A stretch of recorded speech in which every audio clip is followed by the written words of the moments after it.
think a lot of poems there's a mix of autobiography and fiction in all my poems. I identify as a fiction writer, and I think in both fiction and biography, you have to find a blend of truth and lies that work with the truth.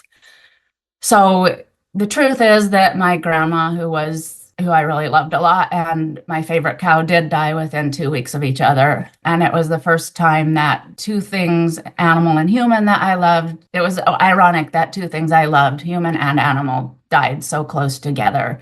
As a farm girl, of course, I already knew what death was. I already knew a lot of things about the facts of life. And so years passed, and then during my 200 level undergrad poetry class, my first formal poetry class, I wrote the first draft of this. And this was 20 years ago, give or take. And the teacher loved it and loved the potential of it, but I didn't have the tools to make it into a good poem. It was just sort of a kind of good poem with potential. So then I ended up falling in love with formal poetry, and I now identify as a formalist. And so I went through 17 drafts of this poem and the poem that comes right after it in my book. And for a long time, those two poems were one poem that was sort of rambly and went on for 3 pages, and then it sort of expanded and contracted. And in workshops, the suggestion was often cut it into two poems, which I tried many times, and I eventually found the right cut, which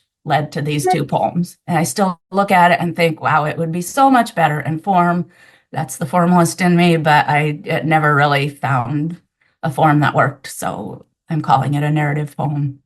A calf with bent forelegs can't be born. The girl holds the black tail in both hands while her father reaches deep inside her favorite cow. His John Deere hat curves, a shadow on his nose. The long plastic glove glints pink on his arm. Can you unbend the legs? She forbids fear from snaking up the tail. It's okay, she whispers. Tui's ears flex back. Her black and white tasseled spirals to nothing. The girl says nothing until hooves poke out and her father slips the calf out on the ground.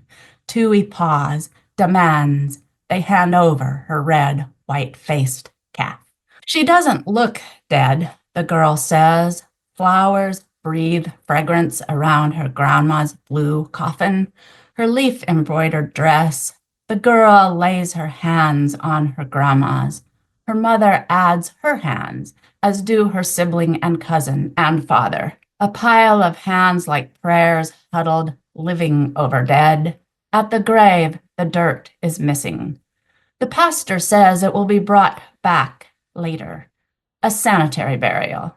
Somebody laughs as prayers circle. In the girl's head, M-words murmur to the tune of immortal, invisible, God only wise, malignant, mastectomy, metastatic. She insists they wait for the dirt. 2 weeks later, she finds Tui dead, her tongue long in the dirt, skin tight, one eye down, the other bulging in black fur. A clog had blocked her burps and gas ballooned her gut. If she'd found Tui sooner, perhaps they could have stopped the bloat with a hose down her throat or a blade in her side. The tractor drags 1,000 pounds of flesh.